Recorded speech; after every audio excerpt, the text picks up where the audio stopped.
It must be 89.9 KMOJ FM and KMOJ HD1 Minneapolis, St. Paul. Bringing unity to the community. 89.9 KMOJ. She do that damn. The People's Station. Good morning and welcome to the African Roots Connection. The views and opinions expressed on this program are not necessarily those of KMOJ, its staff, management, or board of directors. Now, let's get on with the show.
FM 89.9 KMOJ, we are the People's Station. This is the program, The African Roots Connection. A pleasant good morning to you. My name is Charles Dennis.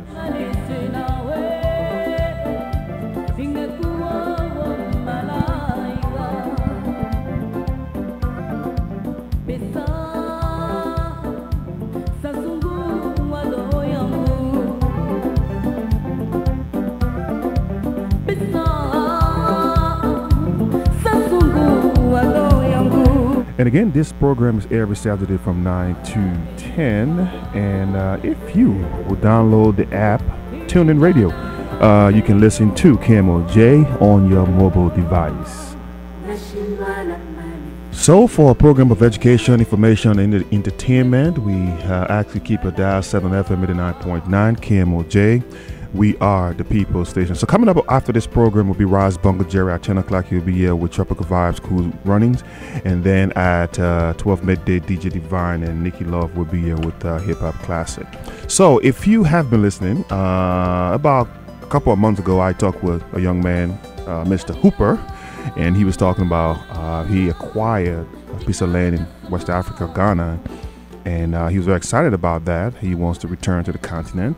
He is preparing for life after the States on the continent, and he shares experience with us how in touch he felt, connected, and how he got this piece of property that he could see the ocean from there. And yeah, it's prime, but there is something that he got for a reasonable amount, and how his crusade is to just get more of us to invest in the continent and return because he felt at home. And so today we are talking with him and also talking about Double A, who also was instrumental in him acquiring that piece of land in Ghana and making the right connection. So today we'll have the conversation about returning to the motherland. What does it really require? What does it take for you physically, emotionally, financially? These two brothers will be sharing their experience with us and how you can also, and if you're interested, just call them and see how to do it. And if you want to do it, it's good, because I can tell you, man, Africa is where it's at. Okay, so keep it down, 7 FM at 9.9 KMOJ. We are the People's Station. This is the program, The African Roots Connection. My name is Charles Dennis.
FM 89.9 KMOJ. This is the program, The African Roots Connection. And let's start this conversation first by welcoming back our brother here, Mr. Hooper. Good morning. Welcome to the program. Thank you, man. Thank you, brother. Thank you for having me again. I appreciate you. You're leaning a little bit more there so we can get you loud and clear. Oh, my bad, man. All right, you got it. Yeah, all right. So you were on the program a few months ago, and you talk about your experience to Africa as a young man and what you did there. So for those who maybe missed that conversation with us, share with us what was the purpose for your trip to Africa? My purpose was to go back there and really see Ghana and specifically Africa for what it is and not what I've heard. You know, instead of hearing about all the stereotypes that are propaganded into our communities, I wanted to really see what it was like for myself. So I went there to feel the people, see the atmosphere, and to also purchase land there. Mm-hmm. And I bought a piece of land right by the beach. Mm-hmm. So someone would wonder, how do you, because you grew up in Burnsville, that's kind of rare white in Minnesota, how do you, get up from growing up in Burnsville and say, hey, I want to go to Africa? That's a long shot. Well, you just have to live the experiences that I've lived being a African American or a black man in America. I've had all the stereotypical African American life that you hear about on movies or in the streets. You know, mm-hmm. My dad went to prison when I was 7 here in Minneapolis for a murder he did not commit. He's still in there. He's done 20 years, and so my mom raised 4 kids by herself, and I've been around guns, drugs, and everything of a stereotypical African American male. So although I grew up in Burnsville, I still had to experience all those things that I just mentioned. Mm-hmm. Mm-hmm, mm-hmm. So then what made you decide to take your vision to Africa or to want to live there? Studying. I read about things, I study, mm-hmm. and also just I'm exhausted. I'm tired of constantly seeing Trayvon Martin's or Philando Castile's, the typical story of somebody being gunned down in the streets for doing nothing wrong. So instead of waiting around to be a victim, I'm looking for multiple ways to save myself and my people.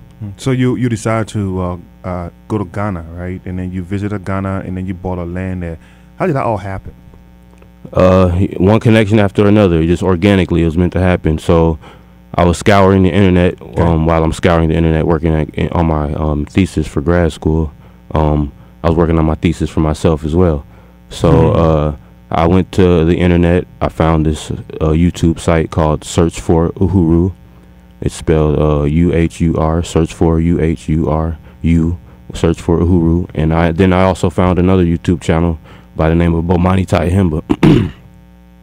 And through those 2 channels, they inspired me to look at Ghana in a more way that no other people usually don't look at it. So there's a lot of African Americans in Ghana who have already repatriated there. They live there. They've been thriving there for a long time. And then looking through ways to get citizenship and move back to Ghana, I thought about, okay, well, how can I live there? So that's where Double A came in. And then I seen his YouTube channel, but it was titled Double A at the time. And he was doing step by step on how to build a house in Ghana. So after seeing his videos, I contacted the brother, and then one thing led to another. And then we have Double A with us today. Thank you for having me on the show. Okay. I'm really fortunate to be here. All right, it's good to have you. And so, what's in it for you, man? You live here, and then you're trying to encourage people to move to Ghana or get a house there, build a house there. So, like my brother Bryan said, I originally was born in Ghana. Okay. Moved here when I was 17. Went to high school, Brooklyn, New York, mm-hmm. and then went to SUNY College upstate, and then moved to Minnesota, and then finished at Augsburg. So, but all this time, it's like I feel like the ancestors call you. Yeah. And I think I've had this voice ever since I was a little kid, trying to figure out what is our plight as a race in this world, and how do we come into the conditions that we find ourselves. And it's not just in America, in every continent. The darker you are, the bottom you are. Mm-hmm. And so, and it's not a coincidence. We are being subjected to this way. But that also means that you have to think about these things. You have to plan well. And so, when I decided to, when I started building the house, actually, I had a lot of material for about 2 years. I didn't put anything on YouTube yet. And so, because I was debating, what I should do that. But then I started doing that. And the reason why, those who have seen my channel, it's a big house. And then the reason why I want a big house is to make it accommodated to our African brothers and sisters whenever they visit. That'll be like a launch place they can just stay and then find themselves. And so, and I think Africa calls you. You don't call Africa. Then the voice is there, and so I commend my brother here for listening to that call, and it's something that you must follow it, and I don't think you can live without that. So that was the genesis of how everything started. Are there other people like you who are also championing the whole plight of us moving back to Africa? Yes, but the thing is, like, it's not coordinated. It's like segmented, and so and I think once you start talking to people, you find out that it's not just unique to you. It's just for some of them, it's just making that first step. And so that is when I come in and I say, look, this thing can be done, in a methodical way, and be smart about things and vet things and stuff like that. So that was why I put my series of, how to build, and then the mistakes are learned, and how to also make sure you protect yourself and that kind of stuff. And so for me, it was more like a big picture to let our people know that, hey, you don't have to take it. You always have an option. But so listening to this, it sounds like a wonderful idea, and it is. So I'm kind of wondering, what is it like as far as U.S. citizen and buying land in Ghana, somewhere where you're not a citizen politically, right? How does all that work? So Ghana doesn't differentiate whether you're a citizen or you're not a citizen. So I think the terms are the same. You lease to I think it's 99 years for that is if you want to do like a residential property and stuff like that. If you want to do like farming or agriculture or something, it's usually about 20-25 years. So, and since majority of the landowners are the chiefs, so that is where you make these negotiations, and you want to protect it in the law by registering and all that, securing that stuff. But I didn't get any better deal being quote unquote a native Ghanaian than Bryan and stuff. It was just the same terms and stuff. So, and also I think Ghana has also put into law that any African in diaspora can always return to Ghana. And in some regions you can go and naturally get free land. So I tell people to take advantage of that. That's good. Now, are we? I mean, so right now, it's a welcome idea, but I just kind of wonder how would locals really take that if there's a big influx of going and buying, because people coming from here have the capital, and maybe locals don't have the capital to get the best of the best. So is it going to get to a point where we see people kind of maybe not too welcoming? Well, so I think in general, because Ghana was probably the center of the slave trade, yes, for a small country like that. So most Ghanaians actually are conscious of receiving our brothers and sisters that left the continent not through choice. So you have that aspect, and also too. So being from the continent and living here about 21 years, so that's why I come in. And because I was talking to my brothers, some of his guys, and I say, okay, from the state, this is normal, right? So that's when I come in, and I kind of like try to balance, the tradition, and also the to let people know that, okay, this is how we do things, and also educating my brothers here is that, okay, this is some of the things to watch out for, and look. But as far as I know, there have never been any incident of our brothers and sisters returning to the continent creating attention. I think by foremost it's usually they see the connection, and it's deeper. It's deeper. It's just like you for the first time you are breathing and you are home. So they see that, and that connection is deep, because the things that we try to do, it's not by choice. It's just like it's ancestral. It's divine. In the African way. And so there are these forces that are moving us, So we find ourselves in these places, and we're able to make it work. So, being from Africa myself, I know Africa is very, it's sectionalized, right? It's regional, it's tribal. So, where you're from, what if I'm trying to buy a land from maybe, the other side of the country that maybe you have no tribal connection? Can you also help in that vein?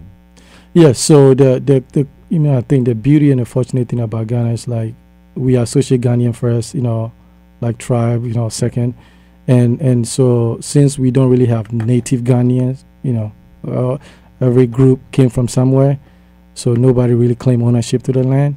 So we find ways to cohabit, in a peaceful way. So you can go to any of the 10 regions and leave, and people welcome you, and that kind of stuff. So that is rare. Some places it's not the case, but Ghana is a little bit different. But I can speak for that. I mean, being from Liberia, I think Ghana is one of the most stable countries in Africa right now, most developing country right now. They're on a very, very good pace. And I think if you are listening to this program and you are contemplating on doing something similar, I think the best place I tell people, like, you want to go to Africa, start from Ghana. Forget even Liberia, start from Ghana. Don't South Africa. We don't. You can go to Cape Town, it's Africa, but if you go to Johannesburg, you may as well stay in the Netherlands because that's their place, right? But if you want to get in touch with what's really African, Black African, Sub-Saharan African, I think Ghana, Liberia with that slave trade is kind of where you want to really center yourself. All right, so Hooper, you've got your land now in Ghana. What's next? Continue to build as I work my butt off. Because you only have 99 years, man. So you got I know, right? Just 99, man. Then we got to renew it. But right. Yeah, just continue to build, man. Continue to build bridges with my brothers and sisters here and on the continent. As I move forward through these projects, more and more people contact me for information, as well as they do my friend Double A and my friend Philip Jow as well. So I just look forward to continue helping people on this journey as I continue mine. So share that story again. When you landed in Ghana, what happened? Who met you at the airport? How'd you get from the airport to the land? Tell us that story. As soon as I landed in Ghana, I had the homie Prempeh pick me up from the airport. And right who's that? There. That is Philip Jow's right hand man. Okay. And so that's Philip. So you made a connection from here. Yep, I met Philip Jow through Search for Uhuru. Okay. And I contacted the brother and we spoke, and he led me to his brother, his right hand man Prempeh, who picked me up from the airport, then brought me to my guest house, which was right down the street from his house. And every day he picked me up. I eat breakfast and dinner with his family, and that we'd go look at land in various regions: Abri, Kaswa, where else? Accra, Bortiano, and then we eventually landed in Senya-Beriku, where I bought my land at by the beach. Why did you buy a land there? If you go there, you'll see. It's a beautiful atmosphere, man. You stand on that hill and feel that fresh air, that fresh ocean air, and you get to see and feel those waves. And then you get to walk down to that white sand, clean beach. Yeah. Literally, it's like a 10, 15-minute walk to the beach. And then the town's right next to it. So on the hill where I'm at, you can see the ocean, you can see the town, and you can also see the valley. It gets no better. Yeah. And so what was it like, just hanging out in Ghana? I mean, how was the reception like? How they treated you? Would you ever go back? Would you recommend people take a trip there too? As much as I don't want to keep spending money every year on plane tickets, I got to go back to Ghana every year for vacation. That's how welcoming it was. It was a beautiful experience. And I'll be back every summer as I continue to build my house and making those connections and seeing the land and seeing the city and seeing the people. Yeah, that's good. And so and Delta goes directly to Ghana, right? Oh yeah. So that's from DC and JFK. JFK, yeah. I took a flight from JFK when I going to Accra a couple of years ago. Yeah, but so now that you've got the land and you're starting to build, have there been folks who've reached out to you and say, "Hey, man, I've been thinking about this," or "Tell me a little bit more about this"? Yeah, I've had at least 3 or 4 people reach out, male and female, and I just told them everything that I went through so far. Didn't sugarcoat anything, like I never do. And and then as I continue to work on my project, I continue to give them more information when they reach out, and it's been a beautiful thing. And did they ask you, hey man, what's Africa like? And what did you say? Oh yeah. But I mean, off the bat, I told them to don't believe all the stereotypes that they hear. It's not like that at all. It's beautiful. They got construction everywhere, just like we do here. It's nothing different. And if you want to go see zebras and lions and giraffes, you got to go to the zoo or up north in the middle of nowhere, just like you got to do here. Thank you very much. Want to see bears and deers in Minnesota, you got to go way up north. That's where they're roaming around, just like that's the same layout as it is in Ghana, and that's the same layout as it is all over in the 54 countries in Africa. Right. So I'm talking with Mr. Hooper and Double A. So Hooper's a young man, 27 years old, who decided to go to Africa, buy a plot of land there because that's where he'd like to, live his life for a while there. So he did some research on the internet, and he got connected with Double A, who's here also we've been chatting with. And through this series of processes they went through, Hooper was able to fly to Ghana. Someone picked him up from the airport, housed him, drove him around, explained the process to him, showed him different regions, and then he finally settled on a place where he bought a piece of land on top of a hill where he could see the valley, the town, the beach, and all of that. So, so today we are talking about that whole process of thinking about going back to the continent and living there. And so, Hooper, have you ever thought about the trade-offs? I mean, everything in life has a trade-off, right? You gotta give up something to get something. Like, did you ever think of trade-offs when you made this decision to go to Ghana? Yeah, there is a trade-off. The trade-off is better, though. I mean, a lot of people, when they think about trade-offs, they think of it as a negative way. Mm-hmm. The trade-off of leaving here and living in Ghana for me is I'll be at more peace. Right. I'll live a less stressful life. I'll get to eat non-GMO food on the regular. So yeah, the trade-off is wonderful. Okay. So yeah, that's how I answer that. And so while you were there, I'm sure you had some Ghanaian dishes. So what were your favorite? My favorite Ghanaian dish was wache with gari. And yeah. Oh, okay, my bad. And then you said it good. You said it good. And then banku. Banku was my second favorite. Those are my favorite. Real nice. All right, so Double, let's chat a little bit here. Sure. Tell us a little bit more about this whole process.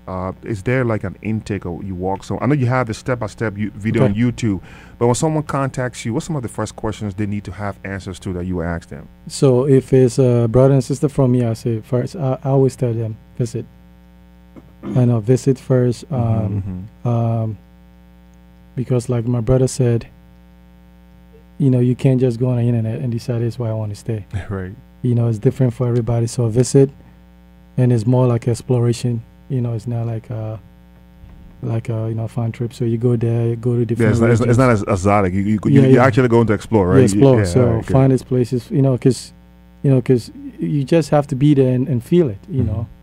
And so then once you come back, then you can just start planning, right? So. And then if you want to secure land, then in the course of your exploration, you're also finding cost and all that kind of stuff. Mm-hmm. And then once you come, you need to put a plan together. Okay, how much of my income am I going to put aside for this and stuff like that? So then you secure the land, and then you want the registration process and everything. And so once you get that, then you want to do a foundation, start a little foundation. I always tell people for the foundation, it's better to be on the ground. So then it's like you actually visibly seeing that things are getting done, and also you can see the cost of materials and labor and that stuff. You can change things doing that route. But and just after that, it's just about being smart, and vetting people. Vetting people. I mean, you're right. Yeah. Vetting people all the time, and also make sure you have somebody vet. Somebody's watching the watcher.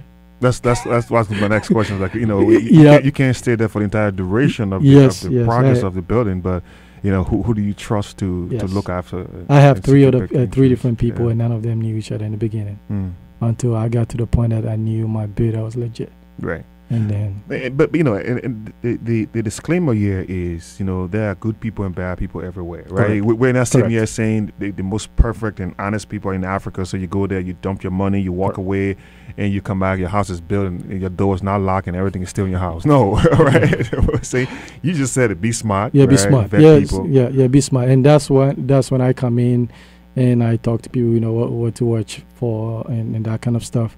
And I think that it's just like anybody, people will try things if they know they can get away with it. Yeah. And so you just have to let people know that, there's a different way of how you handle your business, and then also and just one thing, like I tell people, the difference of owning a house here is like, you don't really own a house. Right, The mortgage right, company owns the yeah. house. But in Africa, home ownership is 100%. You don't pay mortgage. That's right. It's 100%. Yeah. So, and the beauty thing about this, you can take your time, right? Next year will be 7th year for me, and so you can take your time and just be diligent, And then in the process, when you visit, you also have to start looking at opportunities. Mhm. We all have some skill here, and the thing in Africa is that you don't have to recreate. Sometimes you can make other things more efficient. Mhm. Mhm. And so it's just about, looking at things slightly different and just immersing yourself and then starting the foundation Right. and just being methodical and planning and then stick with it, knowing that. And the moment you start that, like, my brothers, we're going to attest to that, it makes it easier for you to deal with stuff here because you have an option. Yeah. You have an option. So the challenge is, if you don't have any option and you think that this is the best place for you, which I don't understand why some of our brothers and sisters make this comment, this is the greatest country. Well, not for you, for somebody else. Well, Because you cannot give me anything, data here, that shows that you are ranked in the top 5 of anything that is listed.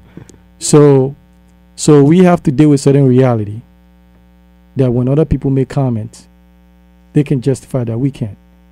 So my attitude is, if every household even attempts to do something on the continent is yours. Pick which one you want to go to. It's yours.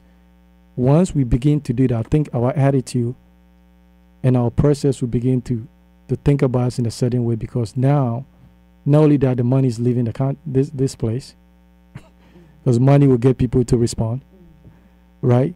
They can you carry yourself in a certain way. And the greatest threat to your enemy is to know who you are. Right. And so once you find yourself, you're unstoppable. Okay. You're just unstoppable. All right, so ladies and gentlemen, we're chatting with Hooper, who went to Ghana and bought a piece of land, and he intends to live there. And his connection to that idea is double A, and we're having a conversation about you probably thinking about owning a piece of land in Africa also. So we'll take a break and be right back.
FM 89.9 KMOJ. We are the People Station. This is the program, The African Roots Connection. A pleasant good morning. My name is Charles Dennis. We've been talking with Hooper and Double A. Hooper, again, was a young man, 27 years old, grew up in Burnsville, Minnesota, and through some research on the internet, learned that he could own a land in Africa. So he reached out to Double A and looked at a couple of videos where Double A outlays steps, how you can build a house in Ghana. So this 27-year-old young man who's finishing up his graduate program right now. Already finished. Oh, you finished. Look at it. All right. So Congrats. he took a flight to Ghana, went down there, bought a land on the hill overlooking the waters, and he's in the process 6 months now. And so we're talking about that experience here this morning. People can learn from it and know that that option is also available to you. And this is the program, The African Roots Connection. And so that's what we do. We connect you back to the roots of Africa.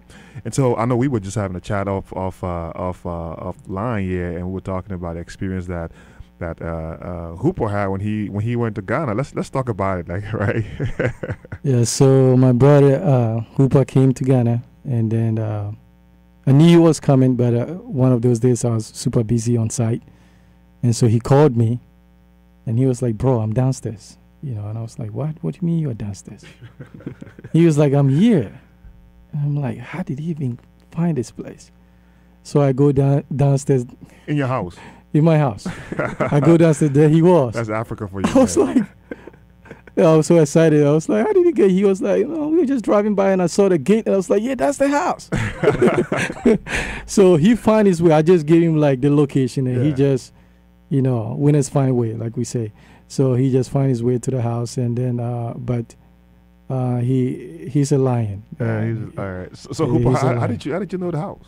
Yeah, man. So Double A has this unique fence in front of his house, man, and it's like it's not like anybody else's. So I just knew that he lived on Newmarket Street. That's all he needed to tell me. That's all he told me. And then when I was with Prempeh driving through Cassois, because Prempeh lives in Cassois as well, I was like, "We're on Newmarket Street." He's like, "Yeah." I was like, "All right, my friend lives around here somewhere. I don't know, but I just know he lives on Newmarket Street." And as we're driving down Newmarket Streat, I seen this gate. I was like, "Oh, that's Double A's gate. It has to be." And then I just stopped, and then we pulled over, and I went to the house, and I knew it was his house because I've been, watching him on YouTube, seeing him build it, and I talked to him, and I was like, "Man, I'm downstairs. I'm at your house." He was like, "What? You're at my house?" I'm like, "Yeah, I'm here right now at your house in Cassois." He's like, "Oh, wow." And he came downstairs, man, and greeted me, and one thing led to another. That's Africa for you, man. You don't need GPS in Ghana. You don't need GPS. Right. You don't need house number. You just need to ask people, right? That's right. That's right. Oh man, that's a very fine example right there. And so I know you're still publishing stuff on YouTube. That way, you still right? Yep. Making videos.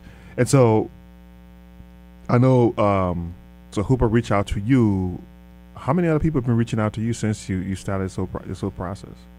I would say it started with about maybe 1 or 2 a week, and then the last 2 weeks, I'm getting like 3 to 5 a day. So that also let me know that people are thinking about these things. 3 to 5 a day. 3 to 5 a day. That's a lot. And I'm getting like it's like different continents. So, and it's just like the message, the voice is still in people. People just want a way of how to approach this. So I think if you are like in the process of thinking about these things, my YouTube channel is Forever Home, for like the number on the jersey. Or you can send me an email at ghdreamhomes@gmail.com. So GH as Ghana, dreamhomes@gmail.com. You can contact me, and then we can just take it from there. So, but the goal is to make sure that you develop the continent, because right now it's for the taking again. And we can't blame anybody if we sit down and watch why the continent is pillaged again. So we have an opportunity, a unique opportunity to get in there and get a continent back. So you are not alone. It's possible. We've proven it. And so you just, if you're thinking about something like that, just connect, and then we'll just take it from there. So, I'm assuming, or I can imagine that with these calls increasing, you might also have to increase, your contact in Ghana and what have you. Right now, you got 2 people, but maybe it have to be 4 or 5. Yeah. So the fortunate thing for me was that I was able to get, quality people on all steps. So actually, when I was coming here this morning, one of my guys just texted me, and he was like, I had like 4 calls, of people, and then, he did a code for 2 other guys, and they gave him the job, so he's gonna start next week. And then I told him, hey, produce superior work, right? So these are construction Yes. people, right? So one is builders.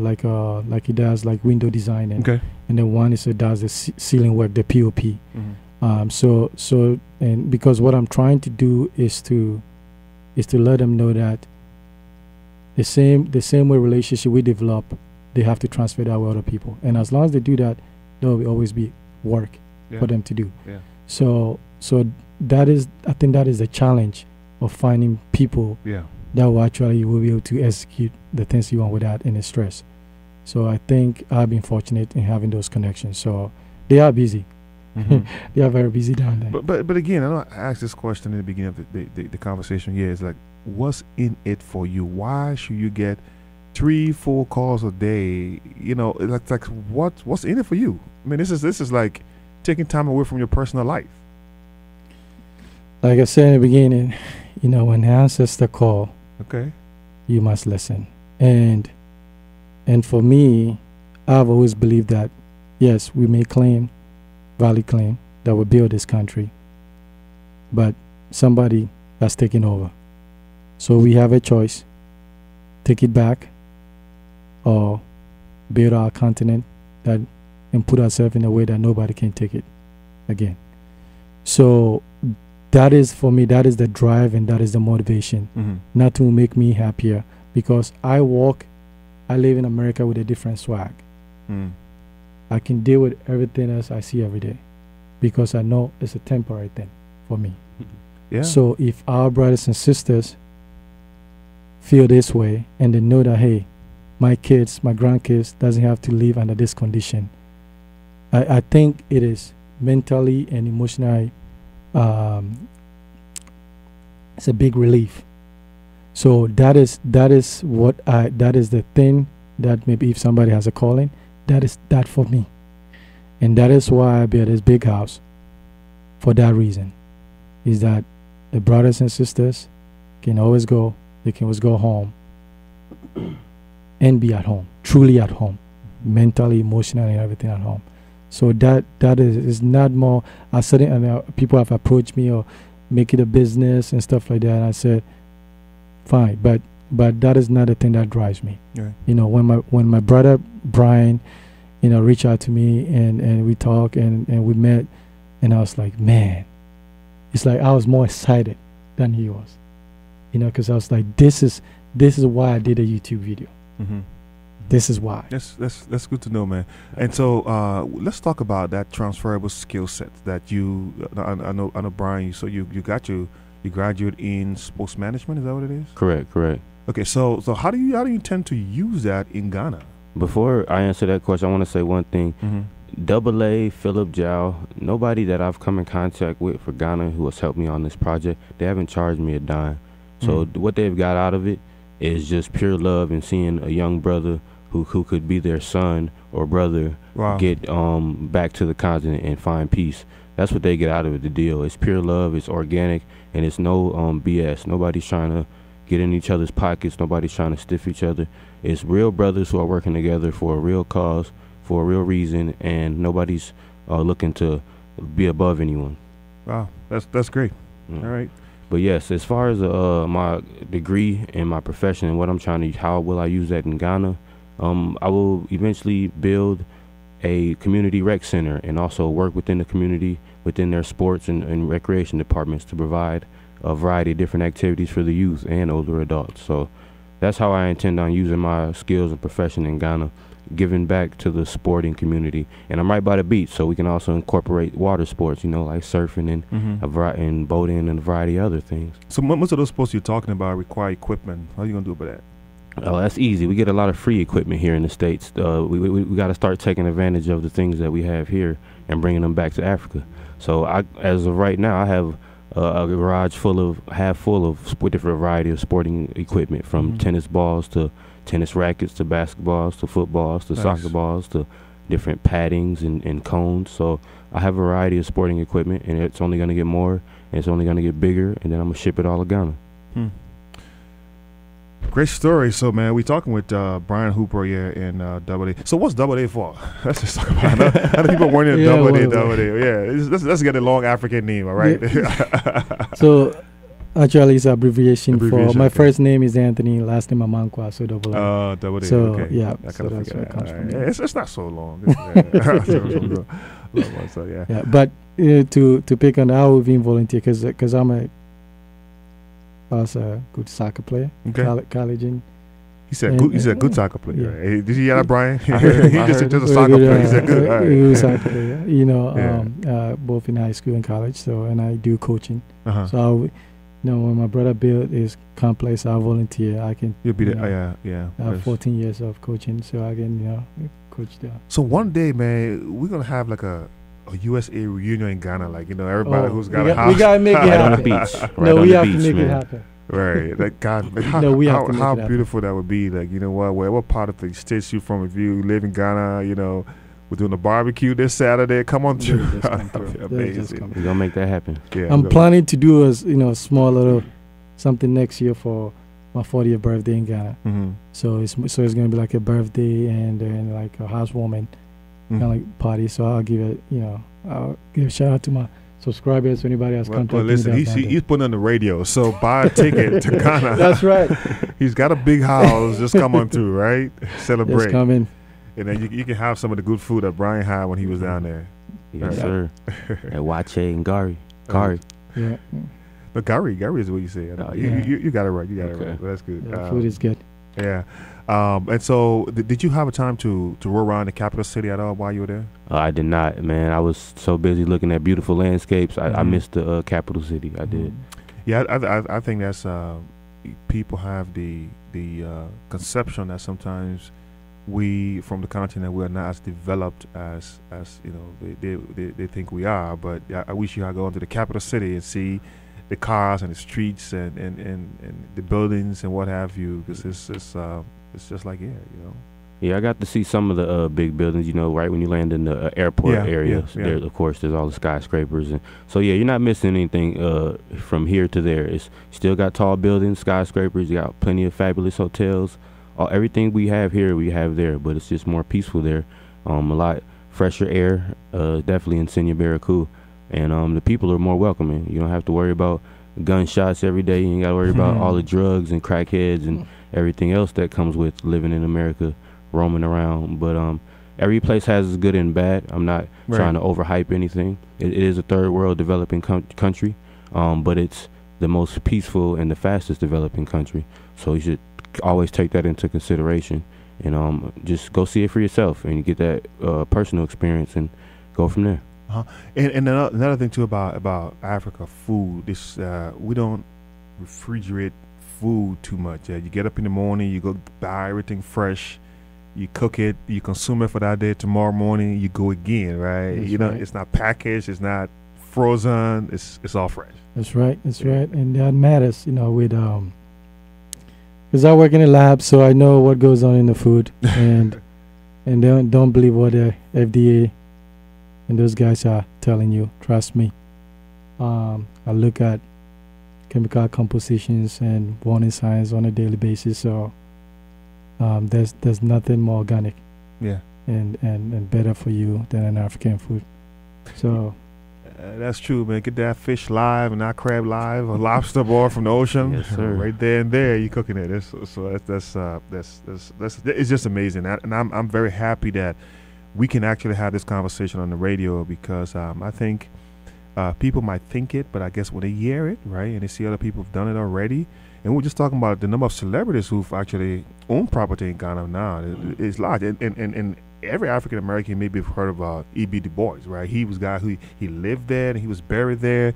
And then you've got a slew of other celebrities right now, like Will Smith and a lot of other people down there buy land in Ghana in particular.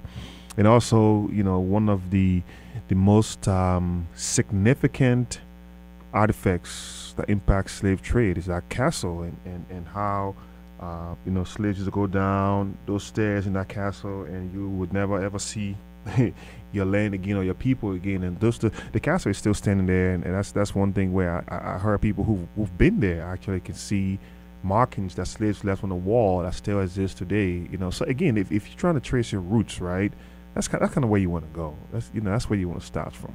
But the best part about it, nobody gonna sell you no more, So you going back now with some royalty and peace, as the brother was saying.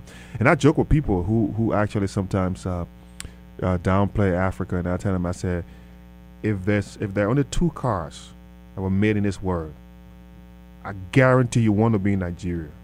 I don't care how much it costs, right? That's right. Nigerian people buy it. You can, Yep. I don't want to say Ferrari and Lamborghini because those are for some Nigerians, those are cheap cars. That's Whatever right. the most expensive car in the world, if they made only 2, I promise you one is going to be in Nigeria. So when you think of Africa, it's people. A guy told me one time, and he said, "Why are you guys always begging?" And it was when Oprah just opened up our school in South Africa. He said, "Seems like you guys beg for hospitals, And I said, I went to Katrina, hurricane in Louisiana, right? And I said, what if I took a camera there and I recorded what I saw, the devastation and the distress, and I took that video recording to Africa, and I said, can you help Americans? Look at how they live. And I said, is that true? It's not true. So yeah, there are wealthy part of Africa, extremely wealthy, and there are some poor areas. So if missionaries Oprah goes to Africa and go to the poor side and film a video of kids not going to school and bring a year and solicit money, that doesn't mean the whole of Africa is that poor. It's just not a true reflection, right? Some of us don't brag, but the level of wealth that some in Africa grew up with and was born with, I've not even seen it yet. I mean, quite honestly, you come here, you struggle a little bit, you pay bills. There, you don't pay bills. You're wealthy. Your capital is yours. So it's not the dark continent. People say the dark continent because of their own ignorance, right? If I don't know what's behind this wall, I think it's a dark wall. But if I knew what was there, then I'd be excited. Like we go into these planets now, we're finding out these planets, what's there, it's no longer far-fetched. And I think the whole core in the dark continent came about the laziness of people or inaptitude of people, inability of people to go and find out what was really on the continent. And if you just take a snapshot of these great empires, the Gold Coast, the Timbuktu, and all those places, I mean, right now gold is one of the richest mineral. People are putting money in gold, right? But we're talking about the source of gold is Ghana, right? Yes, sir. The thing you worship and adore here today, the source of gold is Ghana. That's what's called the Gold Coast. So if you think of those little things, you can tell that it's not really the dark continent. And if you look at a cradle of civilization where everything started from agriculture, irrigation, architectural designs and everything, it was in Egypt. It was on the continent, right? Yeah. But yet and still, people refer to it as the dark continent. We've got lights. We've got the brightest moon at night, and we've got the hottest sun on earth. That goes through Kumasi, right? The equator, right? So, again, where that came from, I guess we will never know. But like Double A said, we changing the game, we changing the narrative, we representing ourselves. We saying that, you know what, there's a place where I can go. Like Hooper said, I can lay my head and I can drive. Even if I drive with a broken tail light, I'm not going to get shot. Right. I'm not, and so that's kind of the context in which you see it at. And Double was saying, I'm a black man in America, but I'm a black man with a different swag, right? Because I know there's somewhere I can go where I am valued. So what you do to me right now is temporary, right? Because I know when I'm ready, I can pack my bags and go somewhere that I know that I will be the great person that I was made to be, right? I can fulfill my greatness without you trying to hold me down or push me down or deter me or put barriers in my way. So therefore, when these discrimination comes your way, you look at it with a smile and be like, carry on, because I've got something better than this, right? And so that's the kind of a mindset we want for every one of our brothers and sisters to also do that. And so Bryan, I'm happy that you took this step and you connected with Double A. And Double A is not charging a penny, because Bryan said it. All through this process, flying there, buying land, driving around, no one ever asked you for a dime. Not one. And I appreciate everybody who's helped me on this journey. Double A, Philip Jow, Nana Prempe, and Brother Bomani, and so on and so forth. It's been a beautiful experience so far, and the journey continues. It continues. And so let's talk about those links and websites and YouTube channels again, so people can go and see for themselves. Yep, if you want to watch my videos, you can go to and see my journey. You can go to YouTube, type in Adano Ali. Adano is spelled Adano Ali. That is my YouTube name and channel. You can check out my whole experience on YouTube at Adano Ali. And if you want to get in contact with me for some personal information about Ghana or anything you need, any inquiries, just hit me up on my email at bryanhooper1991 That's Bryan Hooper 1991 at gmail.com. And Double A, so you can check my YouTube channel, Forever Home. So for like the number on the jersey. Or you can send me an email at ghdreamhomes@gmail.com. So you can contact me. But I would say, if you have any feeling that there's more to life than how you've been treated here, I think Africa might be a good option for you. So I just pulled it up. I see you here. You got part 22, right? Yes. Building in Ghana, part 21, 22. Yeah, so this is real, all right? So check it out. Looking at the construction of different homes here. You pull up Bryan's also, right? Well, this is a video that is worth seeing, actually, the construction of these homes in Ghana and how much it cost. And again, so Double A's video channel is the number 4 Ever Home on YouTube. And then Hooper is Adano, Adano Ali, with space there, Ali. And you can see his story of building his home in Ghana. So he kind of made a video timeline where you can follow. So don't take Double A word for it because he's from Ghana, right? But just go to Hooper's page, because he's been there, he's seen it, and he's been through the process that Double A laid out. So that's your evidence right there. That's your testimony. Real quick, Brother Charles, I also want to mention that don't be scared to take this journey by yourself. I did this journey alone, by myself. I went to Ghana, went through the whole process, met all these people on my own. So never be afraid to fly by yourself or travel by yourself. You came into this world by yourself. You leave by yourself. So be content with one and yourself, and you have an understanding of self and travel this world. Yeah, but and that's true for Ghana, because when I went a couple of years ago, we had some misunderstanding with our flights, and they were very helpful. The Delta attendant walked us, the full length and breadth of the building, trying to make sure that we were okay before he left our side. He abandoned what he was doing, his job, and he worked with us and took us to the ticketing agent, came back to the gate. Like maybe we walked maybe a mile back and forth, right, making sure that we were taken care of before he went back to his post. And so you get that service everywhere in Ghana you go. I know, in fact, more and more Liberians are actually visiting Ghana and staying longer. That's right. Also, getting properties there, because it's developing. It's a wonderful place.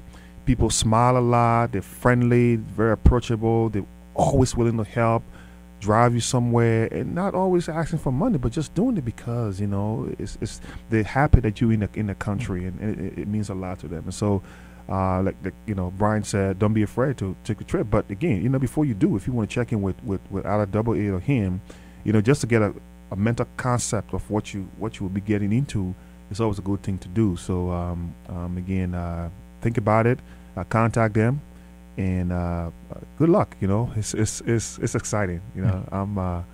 I'm thinking about it myself, and I'm getting excited because I love home, man. Yeah. Right now it's about maybe 90-some degrees. Yes. Beautiful. You cannot wait. So right now I'm in Liberia. It says 84 degrees is the temperature, but it feels like 97. Can you believe me taking that from on the beach? So that's what we're looking forward to. Yeah. So again, this is the program, the African Roots Connection. We've come to close here, and we will let Bongo Jerry take over, and he will be here with Tropical Vibes, Cool Runnings in a few minutes. And then until next week, we'll be talking about Kwanzaa next week, actually. Just have a wonderful, happy holidays, and we'll talk to you soon, okay? Bye-bye.